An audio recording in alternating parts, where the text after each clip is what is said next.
उजियारपुर विधानसभा क्षेत्र के इंडिया गठबंधन के कार्यकर्ताओं की बैठक थी और यह बैठक की महत्वपूर्ण थी। इसमें सभी 6 दलों के जो पंचायत अध्यक्ष और विभिन्न स्तर के नेता, जिला से लेकर और पंचायत स्तर के नेता यहाँ उपस्थित हुए, कार्यकर्ता उपस्थित हुए। वह एक तरह का कार्यकर्ता समागम था और मैं समझता हूँ कि यह एक द्योतक है कि हम लोग के बीच सॉलिडरिटी, एकजुटता है। इस एकजुटता का यह एक नमूना था और यह एकजुटता अंत तक बनी रहे, हमारी ताकत बिखरे नहीं। इस तरह का एक प्रयास करता था और मैं समझता हूँ कि हम उसमें सफल रहे। आने वाली चुनौती का सामना करने के लिए सब लोग अपने विचारों से अपने नेताओं को सुनकर लैस हुए। हम लोग इकट्ठे हैं, इस बात का एक मैसेज नीचे तक जाएगा और चुनाव जो आगामी है उस चुनाव में सब लोग की तत्परता रहेगी। हम विपक्ष को जो कि बिल्कुल अकर्मण्यता के साथ विगत वर्षों में यहाँ से लेकर दिल्ली तक की शासन व्यवस्था, लचर शासन व्यवस्था और कई तरह के आरोप लगाए गए, आपको मालूम है। तेजस्वी प्रसाद यादव जी ने एक नई राह दिखाई और बिहार एक नया बिहार हम कैसे बनाएं उसकी दिशा दी है। नकल करने से उनको रिजल्ट इसलिए नहीं मिलने वाला है क्योंकि लोग जानते हैं कि ओरिजिनल कहाँ से आया है।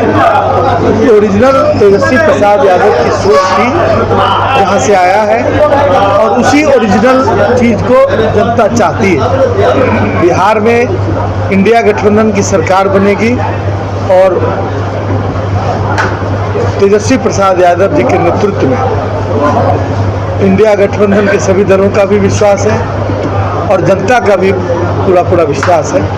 मैं समझता हूँ कि आने वाला दिन गरीबों का होगा, समाज के छूटे हुए लोगों का होगा और तंग व्यवस्था से तंग आकर जनता एक तरफा फैसला लेगी और इंडिया गठबंधन को पूरे बिहार में जिताएगी। आरजेडी के एक बड़े लीडर के तौर पर आप जाने जाते हैं, लेकिन सरंजन को लेकर और भी जो है समस्तीपुर में जो 10 विधानसभा सीट है वहाँ पर क्लियर नहीं हुआ है सर, किनको कराया जाएगा, किनको टिकट मिलेगा। देखिए ये सब क्लियर तो समय पर हो जाएगा। गठबंधन की प्रक्रिया चल ही रही है, जब वो उसका विराम लगेगा उसके बाद सब क्लियर हो जाएगा, बहुत जल्द क्लियर, 1 से 2 दिन के अंदर क्लियर।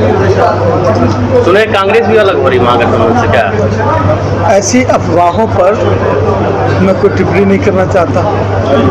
विपक्ष तो उस बिल्ली की तरह बैठी हुई है कि कैसे ही उनके भाग से छींका टूट जाए, तो टूटने वाला नहीं। पूरा इंडिया गठबंधन एकजुट है, सॉलिड है। क्या अपील करना चाहेंगे? अपील करना चाहेंगे बिहार की महान जनता, उजियारपुर की महान जनता से कि वोट के महत्व को समझें। बाबा साहब भीमराव अंबेडकर के द्वारा दिया गया सबसे नायाब तोहफा वो वोट है, जिसमें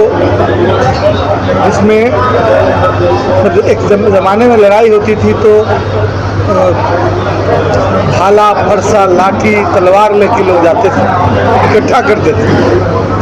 आज की लड़ाई का हथियार वोट है, इसलिए हम अपील करते हैं कि अपना वोट इकट्ठा कीजिए और इन सरकारों को, बिहार से लेकर दिल्ली तक बैठी हुई है, उन सरकार के जो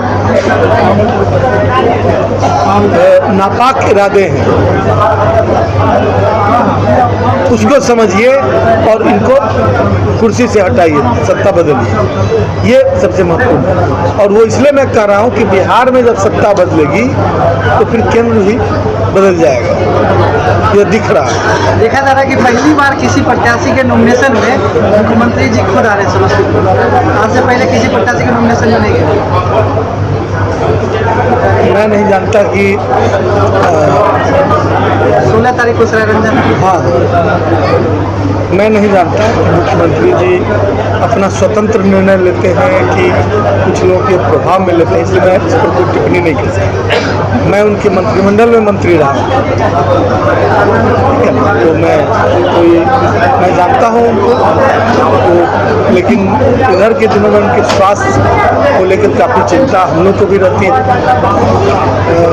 सर समस्तीपुर से यह निर्णय स्वास्थ्य खराब होने के बावजूद इस तरह का निर्णय है तो जरूर उनका स्वास्थ्य ठीक हो रहा होगा इसलिए।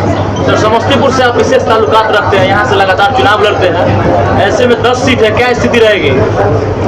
10 के 10 सीट हम लोग जीतकर बिहार में थम्पिंग मेजॉरिटी से सरकार बनाएंगे।